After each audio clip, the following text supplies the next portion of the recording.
Hello, beautiful moms and entrepreneurs. My name is Sharice Walker, and I'm your host of the Unbreakable Mompreneurs podcast. This is a place where we come together to learn, grow, and inspire. So sit back, relax, and let's get started.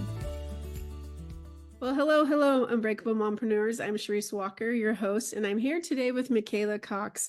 And Michaela has an incredible story. She has had a journey that, you know, when we think our lives are hard sometimes, I think we just need to talk with other people. So Michaela, why don't you go ahead and introduce yourself?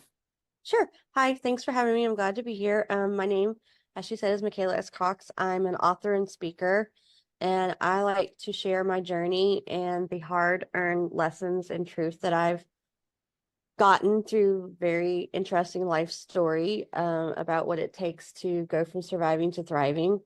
What I call my 38 triple D, not my bra size. Nothing to do with my physical appearance except maybe when I was pregnant, and that's been quite a long time because my oldest is 13 and my son's 10 now.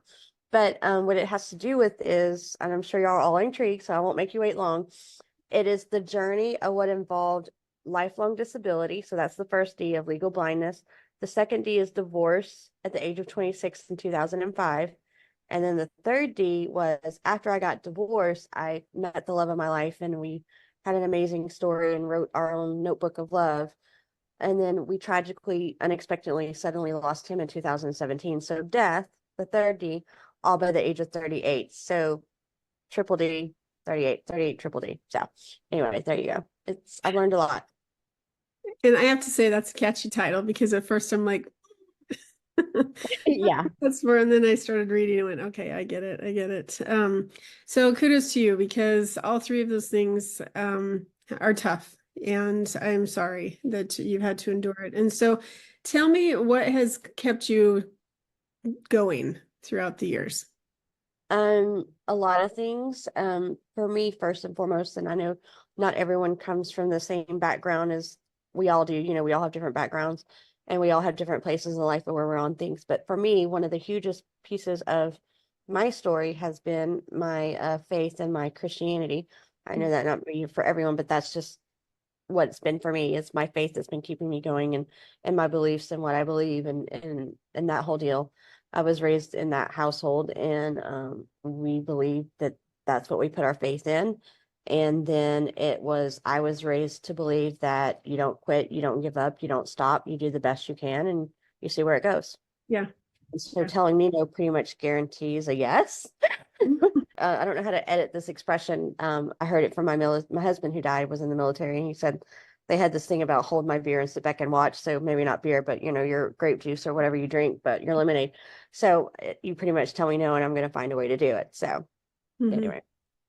And I think that that's the resiliency, especially with entrepreneurs, that you have, a story to share. Like just this weekend, I was sitting in a meeting and pink eye, and next thing I know, I had a huge reaction. And next thing I know, I'm in the ER for 3 different ERs, 2 different cares, and like it's a miracle. I should show you. Like my eye was swollen shut, and now like you're okay. Yeah. And so I think that it's those type of things where the doctor's like, it's going to take 10 days before you look like a normal human being. And here we're 3 days into it. Right. And so I think that it's finding your belief and finding a way to your miracle, I guess. It's finding your purpose. And you've done that. So I congratulate you. Thank you. So you talk about finding grace a lot. Yes.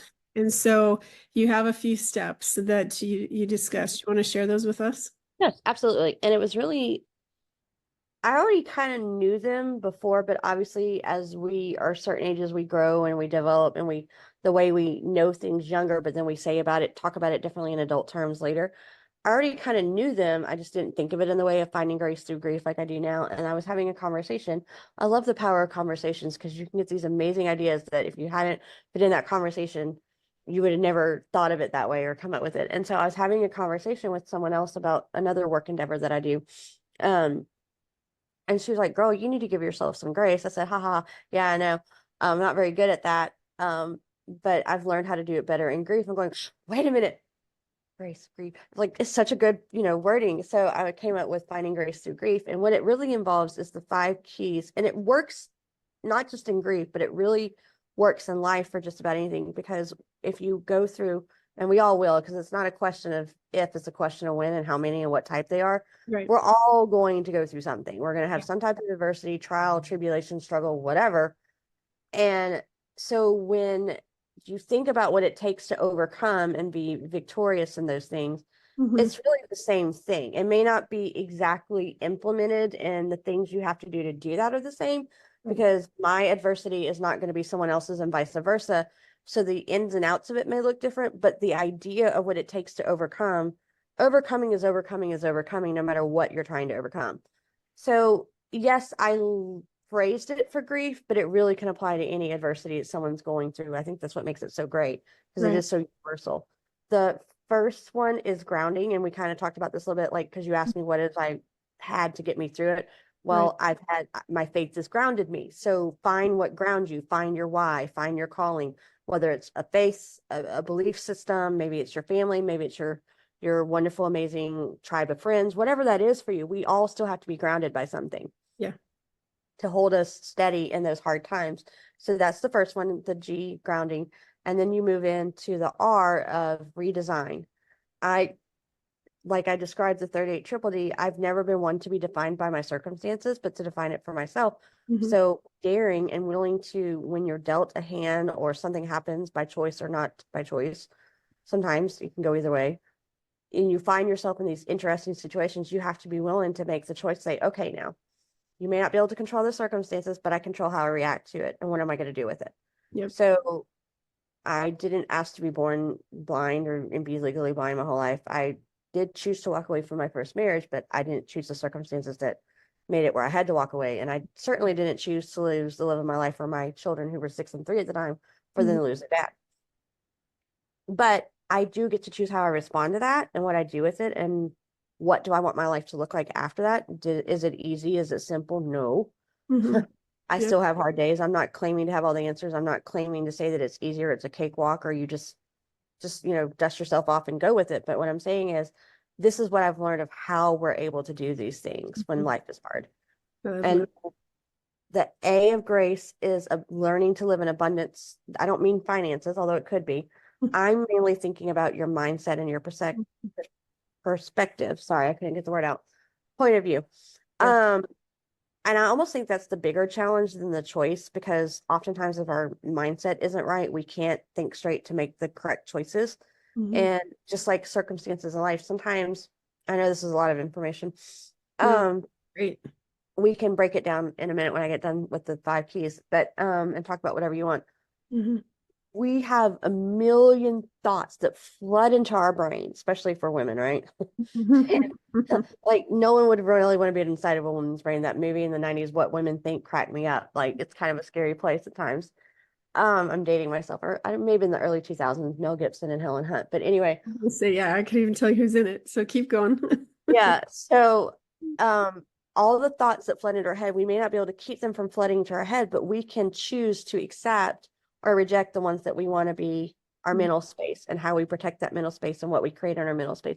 Because our mental space is one of our important assets, and our thought life and our thought process and what we tell ourselves, because that's going to create, there's a reason why in our society we say mindset's the game changer, and it unlocks all the doors, and that whatever you put your mind to, you can do, and what you don't, you can't. So it's so true. It's the ultimate superpower. So with the right mindset, we can have the choices that we need to make to stay true to what we know we're grounded in. And then the C is choosing care and clarity over chaos and confusion, which is the self-care part. Because like, I don't know about what men, but we're women here, so we can speak to this. We go a million miles directions a minute. And I think a lot of times, for whatever reason, we don't think we have time, or we don't feel like it's important, or we're too worried about what else we have to do. Fill in the blank. Many, many reasons why a woman or someone could choose not to do self-care. You're going to end up depleted. You're going to end up run down. You're going to be frazzled. You're not going to be the best version of yourself that allows you to do all the things that you need to do and love to do. So in order to keep the healthy mindset, you have to have the care to fill your cup back up, to stay true to the choices you know you need to make, to stay on the path that you feel grounded in. And then they all go together. They really do. And then E is for being essentially equipped. We all need tools and resources in our tool belt. So when we're equipped properly, we can overcome, we can go through this journey or season of adversity, and we can get the care we need to Mhm. protect our mindset, to keep the choices that we want, to stay on the path that we feel grounded in. Yeah. I love that with Grace. I'm a huge person with acronyms. I try to acronym everything out because it's easier to understand and remember. Yes, exactly. So, tell me something that you wish you would have known when it comes to being a mom 10 years ago. When I became a mom, I was later in life, because like I said, I went through divorce and then met the person I was supposed to be with, and we had a life together 3 years before kids. I was Mm-hmm. 31 and 34 when I had both my kids. So I was a new mom, but I was a new mom later in life. So that's what I mean. Mm-hmm. Instead of like in your 20s or whatever. I did not do self-care very well because I had the brilliant idea of, hey, you have an 8-month-old, you need to go to grad school. Yeah. Oh, and by the way, you need to Oh, have another kid while in grad school. And oh, by the way, you're going to end up writing your thesis with a 3-year-old and a 4-month-old who's not sleeping through the night. And oh, yeah, you're married and he's in school and he's in the military. And oh, yeah, you're legally blind, which means it takes you longer to do everything. So, yay, let's do grad school with 2 kids and a husband. Okay. Not the smartest play, but hey, I live to tell. I'm still here, right? So I I, wish I I did had, the same thing. I yeah, totally, three yeah. year-old twins and a 3-month-old baby went back working full time. So totally understand. Keep going. I can't work full time when I'm in school because Right. in order to do school Oh, well yeah. with the disability, that is my full-time job. Yeah. There is literally nothing, no time for anything else when I'm in school. Yeah. But so yeah, so I did that crazy life journey, and I felt like all the time that if I was doing schoolwork, I needed to be with the kids or doing housework. If I was doing housework, I needed to be with the kids or doing schoolwork. If I was with the kids, it's like something was always not getting done or falling into cracks. And so I didn't do self-care. And I wish I had taken more, but I really physically didn't see how there was time. I Mm-hmm. mean, I'm going to tell a little TMI and probably a little gross confession here. I literally think, and it was probably my thesis semester, I really think I went 10 to 12 days without taking a good soaking hot bath. Now, did I freshen up and like take a quick shower? Yes. But a Mm-hmm. good relaxing hot bath where I felt like I was really taking care of myself, Mm-hmm. probably not for about 2 weeks, Yeah. which is kind of gross. Sorry, but that's just illustrate how busy I was. So sorry if that's like too much. But anyway, so we all go through seasons and we're like finding ourselves coming and going. And how are we even still keeping our head above water type seasons? Like we're drowning in everything. And so, but grief, if you want to, not you do well, not that you can do grief well. I mean, you can, but I mean, not that it goes well. It's horrible. It's grief. But Mm-hmm. if you want to survive it well, I guess I should say, and not just survive it, but thrive in it, you absolutely need self care or it will land you on your butt, It's whether true. you want to or not. Yeah. It will land you on your butt. Yeah. So you better do self care in certain seasons of life or you're going to get more than you bargained for. I can tell you that for a fact. So Well, grief made me learn how to do self care well because unfortunately, as much as we may wish the laundry and the dishes and the dusting and the mhm. mile of work is could poof and go away and vanish, nah, that doesn't happen. So after a 2-hour nap, it's still gonna be waiting for you. You'll get to it, I promise, and then you'll feel better doing it. So Yeah. anyway, that's No, I think that's true. And again, it's giving yourself the grace that you talked about to realize that, you can't do everything, but just do the best that you can. And that's yep. okay. And when it comes to running a business, especially if you're an entrepreneur, it's hard to juggle everything. I drove my kids to school today and I'm like looking at the lawn and my doctor said I can't do any yard work for a couple Yeah. weeks. There's so many weeds. And so it's just Yep. like, well, you know what? I can't do that right now. So just don't focus on it. Focus on what you can control. And those are the Exactly. things that we need to do. And the So, grass isn't going anywhere, and I'm in a different position than a lot of people. So right. because I'm on my own and solo mom and because Mhm. I'm a widow and disability, if I can write a check and make my life easier and take it off my plate, I'm writing that check. Yeah. That's the way I do it. I'm like, nope, not doing it. And I think that those are the things that we really need to figure out is that if you can't do everything, what can make your life much easier? So Yep. I really appreciate you coming on today and talking about that because those are things, grief that's, and I think that sometimes we mourn, it might not be a death of a loved one, but it's a mourning, maybe the loss of the body that we used to look like, or the loss of, a friendship. And so Definitely. learning how to give yourself that grief and that grace are two things that is great advice for anyone. So thank you, Michaela. The It, other thing for moms that I think is important, it didn't so much just come from grief. I think, especially for new moms, whether you're a new mom in your 20s or your 30s or your 40s, Mhm, women, we want to do the best for our families. Women, we want to do our very best and be our best versions.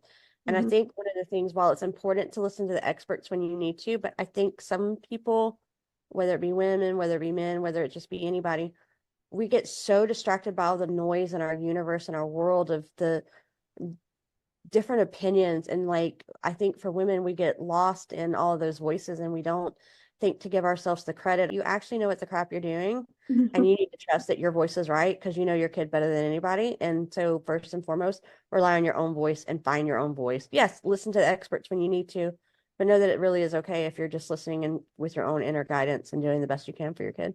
I love that. Oh, that's great. So if somebody wants to get a hold of you, how do they find you?